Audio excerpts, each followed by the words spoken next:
Backstage Pass, Institute of Gaming. For more details, contact 7093965965965.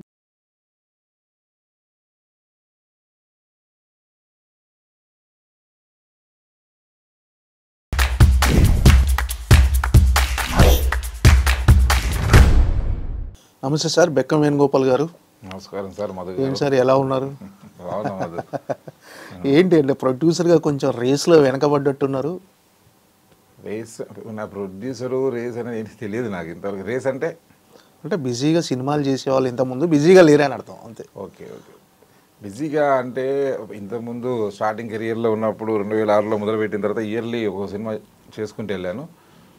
ఆ తర్వాత technology మారింది. ఆ తర్వాత అయ్యే కొద్దీ 2 yearsకో మూవీ, తర్వాత 1 yearకో మూవీ అట్లా చేస్తున్నా. కొన్ని సినిమాలకు సపోర్టింగ్గా కొన్ని అలా చేస్తున్నాను. ఈ కరోనా తర్వాత ఇంకొంచెం స్లో అయింది.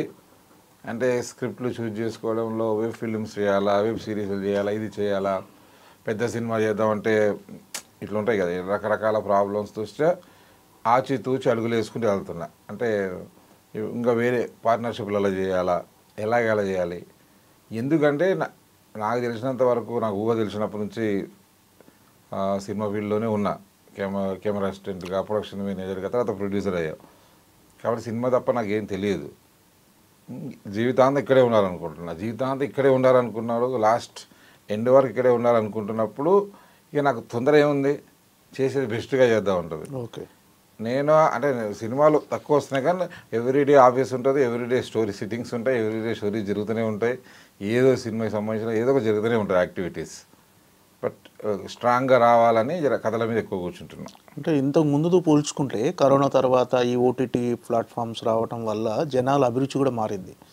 సో ఇప్పుడు అంటే ఇంతకు ముందుతో పోల్చుకుంటే ఇప్పుడు ఏమైనా టఫ్ అనిపిస్తుందా? సబ్జెక్టులు చూజ్ చేసుకోవటం కానీ, దానికి తగ్గ నటీనటులను ఎంపిక చేసుకోవటం కానీ టఫ్ జాబ్ అనిపిస్తుందా? 100% టఫ్ జాబ్. టెక్నాలజీ పెరిగింది. ఈజీగా ఇంతకుముందు ఈజీగా ఏం లేదు. అప్పుడైనా టఫ్ జాబే, ఇప్పుడైనా టఫ్ జాబే. ఇప్పుడు ఛాలెంజింగ్ ఎక్కువ. అంటే ఎక్కువ కంటెంట్ ఓటీటీలో. కొత్త ఫిల్మ్ మేకర్స్కి ఇంతకుముందు అంత ప్రోత్సాహం ఉండేది కాదు. తక్కువ, కొందరే కొత్త వాళ్ళు వస్తున్నారు. ఇప్పుడు అందరు కొత్త వాళ్ళు, రకరకాల దండవాళ్ళు రావడం వల్ల కొత్త టాలెంట్ వస్తుంది. కొత్త సినిమాలకు జనాలు అలవాటు పడ్డారు. చాలా కొత్త సినిమాలను చూస్తున్నారు. కాబట్టి వాళ్ళ ట్రెండ్ తగ్గట్టుగా మనం తీసుకెళ్ళాలి. థియేటర్ సినిమా ఒకటి అయిపోయింది, ఓటీటీ సినిమా ఒకటి అయిపోయింది. ఓటీటీలో బిగ్ బడ్జెట్లతో కూడా సిరీస్లు అవన్నీ చేస్తున్నారు. కంటెంట్ ఫుల్ అవైలబుల్గా ఉంది. వీటన్నిటిని దాటుకొని మేము అలవాటు పడ్డ థియేటర్ సినిమా కథ వినేటప్పుడే మేము థియేటర్లో కూర్చొని వింటూ ఉంటాం కదా. ఓకే, థియేటర్ ఇది వర్కౌట్ అయితే, సెంటర్ వర్కౌట్ అయితే అని. ఆ తర్వాత ఈ వెబ్ సిరీస్లు కానీ, వెబ్ ఫిల్మ్లు కానీ ఇప్పటికి నేను కాలేకపోయాను. కాబట్టి నేను ఒక్కడికి చేయలేకపోయినా. నాకు చేద్దామన్న ఇంట్రెస్ట్ వస్తలేదు. అది ఆ థియేటర్కి అలవాటు పడి నాకు సినిమాలు అక్కడే చూడటం అలవాటు పడి థియేటర్ సినిమా చేయాలని దాంట్లోనే వెళ్తున్నా. ఇప్పుడు థియేటర్కి జనాలను రప్పించే సినిమా చేయాలంటే ఛాలెంజింగ్. ఇది మిడిల్ సినిమా, చిన్న సినిమా, చాలా challenging job. If you trailer దారం చూస్తే జనాలు ఇప్పటికీ చిన్న సినిమాని, పెద్ద సినిమాని, ఏదో లో బడ్జెట్ అని, కొత్త వాళ్ళు అని చూడట్లేదు. If you impress with the trailer definitely వస్తున్నారు థియేటర్కి. అదైతే జరుగుతుంది. ప్రతి ఇయర్ ఏదో సినిమా జరుగుతూనే ఉంది. చాలా భారీ బడ్జెట్ సినిమాలు కింద పడిపోతున్నాయి. కానీ అలాగే కొత్త వాళ్ళతో చూసిన సినిమాలు కూడా బ్లాక్ బస్టర్ ఓపెనింగ్స్తో ఓపెన్ అవుతున్నాయి. కాబట్టి ఆశ అనేది ఎప్పుడు ఉంది. మనం గుడ్ కంటెంట్ ఇస్తే ఆడియన్స్ ఎప్పుడు రెడీగా ఉంటున్నారు. కాబట్టి ఆ ఛాలెంజింగ్ దూరంలో కథలు వినడం అన్నీ రెడీ అయినాక కూడా సెట్లోకి వెళ్ళాలంటే అంత పర్ఫెక్ట్గా లేనప్పుడు ఆపేస్తున్నాం. అంటే అనేది కంటెంట్ పరంగా ఎంత అంటే ఇంతకుముందు రెగ్యులర్ మాస్ మసాలా స్టోరీస్ అన్నీ కూడా ఇప్పుడు చూడట్లేదు జనాలు. ఏదో కొత్తదనం ఉంటే తప్ప చూడటం లేదు. డెఫినెట్గా వాళ్ళు ఎక్కువగా రూటెడ్ స్టోరీలు, ఒక న్యాచురల్గా వచ్చే ప్రేమ కథలు కానీ అవి ఎక్కువగా లైక్ చేస్తున్నారు జనాలు. నేను అనేది కంటెంట్ పరంగా మీకు ఛాలెంజింగ్గా అనిపిస్తుందా? ఈ సినిమా చూస్తారు, ఈ జనాలు ఈ సినిమా చూడరు అని జడ్జ్ చేయడంలో ఛాలెంజింగ్ ఏమన్నా? 100%. అది ఫస్ట్ మొదట్లో ఉంది జడ్జ్ ఛాలెంజ్. ఇప్పుడు ఇంకా ఎక్కువ అయ్యింది. ఇప్పుడు ఇంత 2 రకాల ఛాలెంజ్. థియేటర్కి వస్తారా రాలి. ఇంతకుముందు కథ బాగుంటే ఆడుతుందని వెళ్ళేవాళ్ళం. ఇప్పుడు థియేటర్కి రావాలి. ఇంతకుముందు సినిమా బాగుంటే ఆప్షన్ థియేటర్ ఉండేది కాబట్టి ఎక్కువ శాతం థియేటర్కి ప్రజెంట్ ఇచ్చేది. ఫస్ట్ వచ్చేవాళ్ళు. ఇప్పుడు ఇంప్రెస్ చేస్తేనే with the trailer or poster వాళ్ళు వస్తున్నారు, లేదా mouth talk. First day morning show వేరే వాళ్ళు వెళ్ళి బాగుందని సోషల్ మీడియాలో దాని ద్వారా ఎక్కడో మౌత్ టాక్ స్ప్రెడ్ అయిపోయిన తర్వాత వస్తున్నారు. లేకపోతే రారు, థియేటర్కి రావట్లేదు. అది ఇంకోటి ఎవరికి మధ్యలో స్టార్టింగ్లో అదే కంటెంట్ సెలెక్ట్ చేసుకోవటం టఫ్ అనిపిస్తుంది. 100% సెలెక్ట్ చేసుకోవడం టఫే, బిగ్ ఛాలెంజ్, 100% బిగ్ ఛాలెంజ్.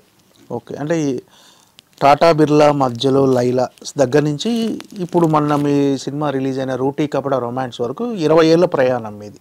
దాదాపుగా 19 ఇయర్స్ కంప్లీట్ అయ్యి 20వ సంవత్సరంలోకి అడుగుపెట్టారు. ఈ 20 ఏళ్ళ ఎక్స్పీరియన్స్ ఎలా అనిపించింది మీకు? నాకేమో ఫస్ట్ సినిమా మధు సింపుల్గా చెప్పాలంటే అదే కొన్నిసార్లు అనిపిస్తుంది. ఇంతకుముందు రకరకాల కెమెరా అసిస్టెంట్గా జెమిని టీవీలో జాబు, తర్వాత శివాజీతో పరిచయము, ఆయనతో ప్రయాణము అది చేస్తూ శివాజీ సెట్ అయిన తర్వాత యాక్చువల్గా నేను అప్పుడు డైరెక్షన్ చేద్దామని ఉద్దేశం ఉండే. ఏం చేద్దాం, కెమెరా ప్రొడక్షన్ చేసినా చేసి ఏదన్నా చేయాలి అని ఎప్పుడు క్రియేటివ్ సైడు సినిమాల సైడ్ నాకు బాగా ఇంట్రెస్ట్. శివాజీ చేసే సినిమాలు జడ్జి చేయడం, చూసి ఇవన్నీ చేయడం, ఇలాంటివన్నీ చూసుకొని నాకు నేను ఎగ్జైట్ అవుతుంటాయి. థియేటర్ని ఫాలో అవడం, అన్నీ డిస్ట్రిబ్యూటర్స్ని నేర్చుకోవడానికి. అప్పుడు శివాజీ అంటే లేదు, నువ్వు అన్నిట్లా నాలెడ్జ్ నువ్వు ప్రొడ్యూస్ చెయ్యి, ప్రొడ్యూసర్ అని నేను డేట్లు ఇస్తాను. అప్పుడు సినిమా స్టార్ట్ చేయడం జరిగింది. టాటా బిర్లా మధ్య లయ, శివాజీ గారు లయ, ఆలీ గారు వీళ్ళందరూ కాంబినేషన్, కృష్ణ భగవాన్ కాంబినేషన్లో శ్రీనివాస్ రెడ్డి గారు అప్పుడే అంతకుముందు అదిలింద చంద్రన్ చేసాము మేము. చేసినప్పుడు శివాజీ గారు మాట్లాడి వాళ్ళ అన్నీ చేసి ఇట్లా మనోడు ప్రొడ్యూసరు అని దగ్గర కూర్చొని ప్రొడ్యూసర్ని చేశాడు. దాంతో సినిమా మొదలైంది. ఫస్ట్ సినిమానే సూపర్ హిట్. ఇంకా లేదు, వేరే వర్క్ లేదు. నెక్స్ట్ డే నుంచి నా పని ఏంటి, ఆఫీస్కి రావడం, కథలేనో ఏ సెట్లోకి వెళ్తే ఎలా సెట్ చేసుకోవడం, దీని కథ ఏంటి, మిగతా ఆర్టిస్టులు ఎవరు ఏంటంటే ఫస్ట్ 4 సినిమాలు శివాజీతో చేశాను ఎవ్రీ ఇయర్ అట్లా. ఆ తర్వాత మళ్ళీ లవ్ స్టోరీ సైడ్ వెళ్దామని వెళ్ళి మళ్ళీ కొత్త వాళ్ళందరితో కలిసి మేము వయసుకు వచ్చాం సినిమా చేసి. అది నాకు ఫుల్ ఛాలెంజ్ అనమాట ఆ రోజు. అంతకుముందు అందరితో నేను నోటెడ్, శివాజీ గారు, రాజేంద్ర ప్రసాద్ గారితో బ్రహ్మలోకం, అంతకుముందు మీరా జాస్మిన్, శివాజీ గారితో ఆ సినిమా అన్నీ ఇలా చేస్తున్నాను. అంటే ఆల్రెడీ నోటెడ్, శివాజీకి ఆల్రెడీ బిజినెస్ ఉన్నది.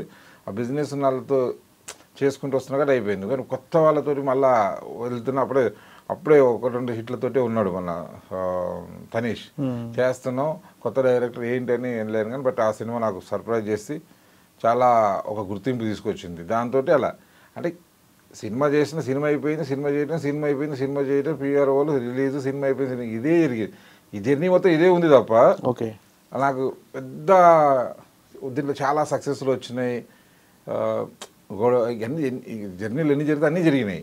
కాబట్టి 20 సంవత్సరాలు సంవత్సరం లాగానే ఉందా, సంవత్సరం లాగా అన్నా చెప్పాలి, ఒక్క సినిమా అలాగా ఉందని చెప్పాలి. తెలియదు అంటే ఫైనాన్షియల్గా కానీ ఎంతవరకు అంటే గెయిన్ చేయగలిగారు అసలు ఈ 20 సంవత్సరాల ఎక్స్పీరియన్స్లో కానీ? అంటే ఒక నిర్మాతగా మీరు సంపాదించింది ఏంటి, కోల్పోయింది ఏంటి? అసలు సంపాదించింది కోల్పోయింది ఏం లేదు. కోల్పోయిందని ఎవరైనా అన్నా ఇస్ ద బిగ్గెస్ట్ ఎక్స్పీరియన్స్. ఒక నార్మల్గా ఊళ్ళల్లో సినిమాలు చూసుకుంటూ, కృష్ణ గారి సినిమాలు చూసుకుంటూ పెరిగే వ్యక్తి కృష్ణ గారిని చూద్దామని ఫిలిం నగర్కి వచ్చి కృష్ణ గారిని చూసి ఆ తర్వాత ఏదో షూటింగ్లు చూసుకుంటూ అట్లా ఏదో జెమిని టీవీలో జాబ్ చేసి అలా ప్రొడ్యూసర్, ఇన్ని సినిమాల అనుభవం, ఇంత ఎక్స్పీరియన్స్, ఇంత నాలెడ్జ్, ఎంత గొప్ప గొప్ప వాళ్ళతో, ఎంతమంది లెజెండ్స్తో తిరగడం, వాళ్ళతో ఛాంబర్లలో ఎవ్రీథింగ్ ఈజ్ బిగ్గెస్ట్ ఎక్స్పీరియన్స్. చాలా అంటే నేను ఇంత 49 ఏళ్ళలో 49 ఇయర్స్కి నేను ఎన్నో చూసేసా, ఎంత ఎక్స్పీరియన్స్ సాధించా. ఫినాన్షియల్గా అంటావా, ఫినాన్షియల్ ఎప్పుడు కూడా వాళ్ళకున్న ఫినాన్షియల్ ప్లానింగ్ ప్రకారం, ఫినాన్షియల్ డిసిప్లిన్ ప్రకారం హెచ్చు తగ్గులు ఉంటాయి. ఒకరు చిన్న దాంట్లోనే ఎక్కువగా ఉంటుంది అనమాట, వాళ్ళకు వేరే రకంగా దాన్ని లెక్కలోకి తీసుకోవద్దు.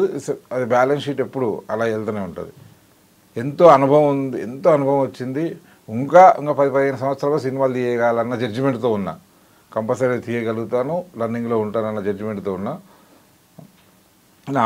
నాకు నేను పర్సనల్గా అంటే సెల్ఫిష్ అనుకున్నా పర్వాలేదు, బట్ నాకు నేను పర్సనల్గా చాలా చాలా చాలా గ్రేట్ ఎక్స్పీరియన్స్ పొందాను. ఇది ఎక్కడ ఏ బిజినెస్లో కూడా పొందని డిఫరెంట్ ఎక్స్పీరియన్స్ ఈ సినిమా ఇండస్ట్రీలో. నేను ప్రతి సినిమాకి డిఫరెంట్ పీపుల్తో ప్రయాణం చేయటం చాలా నేర్చుకున్నా. అంటే మీరు వచ్చింది 20 సంవత్సరాల్లో ఎప్పుడైనా మధ్యలో వదిలిపెట్టి వెళ్ళిపోదాం కానీ సినిమా ఇండస్ట్రీ అంటే మీరు ఒక కరెక్ట్ ఫీల్డ్లోకి ఒక కరెక్ట్ మీ వేనే ఎంచుకున్నానని ఫీల్ అవుతున్నారా, లేకపోతే? కరెక్ట్ ఫీల్డ్ కాదు నాకు, అదే చెప్తున్నాను. నాకు ఇంటర్మీడియట్ అయిపోయి తెలిసి కృష్ణ గారిని చూద్దామని వచ్చేసిన, నాకు ఏమని తెలియదు, ఇక్కడే ఉండాలని వచ్చిన, అక్కడే ఉన్నా ఫిలిం నగర్లో. నాకు వేరే సెకండ్ థాట్ అనేది లేదు. ఇక్కడ సినిమా చేయరు. ఇప్పటికి ఏ సినిమా చేద్దాం ఎట్లా చేద్దాం అది ఒకటే. నేను సంపాదించుకున్న నాలెడ్జ్ మొత్తం ఇక్కడే. కాబట్టి వేరే థాట్ పక్కకి వెళ్ళిపోదాం, వేరే వెళ్ళిపోదాం నేను కళ్ళలో కూడా ఊహించుకోలేను. అది ఓకే, నాకు తెలిసిపోతుంది ఎండ్ వరకు ఇక్కడే ఉంటాను. అంతకుమించి వేరే నథింగ్.